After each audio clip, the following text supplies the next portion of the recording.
আল ওয়াইনাল আবদাল কাফেরা, কাফের বান্দা, কাফের বান্দা। কাফের মানে শুধু অমুসলিম নয়, কাফের মানে যেই ব্যক্তি দ্বীনের কোন একটি সাব্যস্ত বিষয়কে অস্বীকার করেছে, অথবা আল্লাহর তাওহীদ একত্বে সে শিরক ঢুকিয়েছে, তার আকীদায় শিরক রয়েছে, আমলে শিরক রয়েছে, বড় শিরক রয়েছে। বিশ্বাস করে যে আল্লাহ পাক রব্বুল ওলিয়া আউলিয়াকে দায়িত্ব দিয়ে দিয়েছেন, অনেক দায়িত্ব, তার মধ্যে সন্তান সন্ততি ছেলে মেয়ে দা ওলিয়া আউলিয়া দিতে পারেন, জিলানি দিতে পারেন, চিশতি দিতে পারেন, শাহজালাল দিতে পারেন, আটরশি গেলে পাওয়া যায়, হ্যাঁ ইত্যাদি ইত্যাদি, ফুরফুরা গেলে পাওয়া যায়, চরমনায় গেলে পাওয়া যায়, সেখানে গেলে তারা আল্লাহর ওলি, আল্লাহর কাছ থেকে তারা নিয়ে দিতে পারেন, এই ক্ষমতা আছে, তাহলে সে মুশরিক কাফের।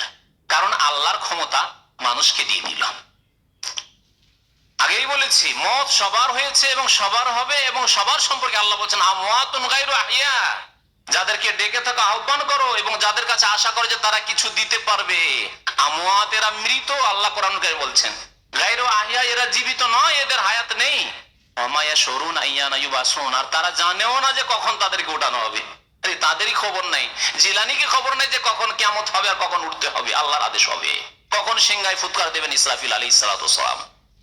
চিশতিকে খবর নাই, ইমাম আবু হানিফাকে খবর নাই, শাফি মালিক আহমদ কাউকে খবর নাই, কোন ব্যক্তিকে খবর নাই, মুহাম্মদ রাসূলুল্লাহ সাল্লাল্লাহু আলাইহি ওয়াসাল্লামকে খবর নেই। এমন কোন প্রমাণ নেই যে তাকে খবর আছে যে আর 2-4 10 বছর 50 বছর 200 বছর বাকি আছে, কোনো খবর নেই। আল্লাহ বলছেন যারা ইন্তেকাল করেছে ওমা ইয়াশুরুন আইয়ানা ইউবাসুন, তারা জানে না যে কখন তাদেরকে উত্থিত করা হবে। তো নবী করিম সাল্লাল্লাহু আলাইহি ওয়াসাল্লাম কাফের সম্পর্কে বলছেন, যে ব্যক্তি নামাজকে অস্বীকার করলো, রোজাকে অস্বীকার করলো, সে কাফের না কাফের নয়?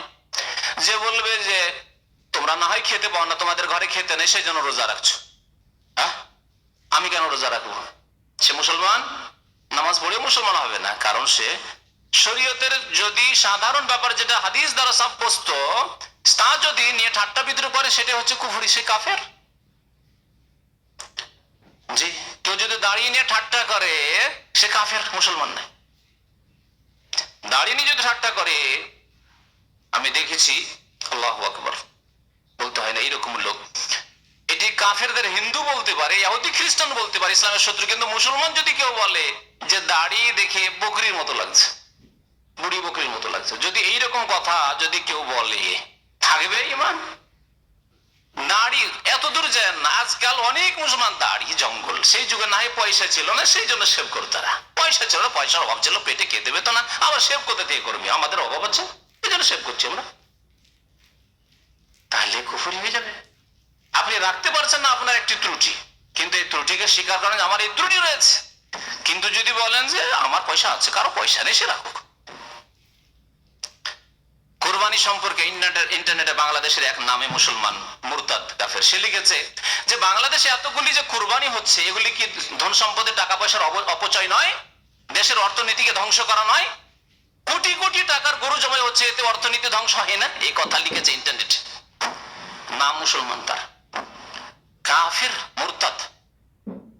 তো নবী করিম সাল্লাল্লাহু আলাইহি ওয়াসাল্লাম কাফের সম্পর্কে বলছেন, যে কোন রকমের কাফের হোক না কেন, সে অমুসলিম ঘরের কাফের হোক আর মুসলিম পরিবারের কাফের হোক, ইন্নাল আবদাল কাফেরা, কাফের বান্দা ইযা কানা ফি ইনকাতাই মিনাদ দুনিয়া, পৃথিবী থেকে বিদায় নিচ্ছে, ওয়া ইকবালি মিনাল আখিরা, আর আখিরাতের দিকে পাড়ি দিচ্ছে, নাযালা মিনাস সামায়ে মালায়েকা, অসংখ্য ফেরেশতা আছেন তার জন্য, কিন্তু ফেরেশতার রূপ চেহারা কেমন? সুদুল ওজুহ, চেহারা হচ্ছে কালো, বিকট, ভয়ঙ্কর, সুদুল ওজুহ, মাহুমুল মাসুহ, আর তারা হাতে করে চট নিয়ে আসেন, চট বুঝেন তো না, ছালা বস্তার যে চট হয়, গরুকে শীতকাল, আমাদের গরু পুষেছে, হ্যাঁ গরুকে শীত থেকে বাঁচাবার জন্য তার পিঠে চট দেওয়া হয়, তো চট নিয়ে ফায়াজুল সুনা মিনহু মাদ্দাল বাসার, যতদূর পর্যন্ত দৃষ্টি যাবে ওই লোকের, যার মুমূর্ষু অবস্থা, যার মৃত্যুর মুহূর্ত ঘনিয়ে এসেছে, সে দেখতে পায়, সুম্মায়াজি মালাকুল মউত, মালাকুল মউত এসে হাজির, বলে আতায়াজুল সাইন্দার আসি, মাথার কাছে এসে বসে, ওকে বসতে হবে, ভালো লোকের কাছেও বসতে হবে সে মালাকুল মউতকে, আর কাফের বেদিনের কাছেও বসতে হবে, বেনামাজির কাছেও বসতে হবে, এমনকি মদ খেয়ে মারা যাচ্ছে, মদ খাওয়ার ডোজ বেশি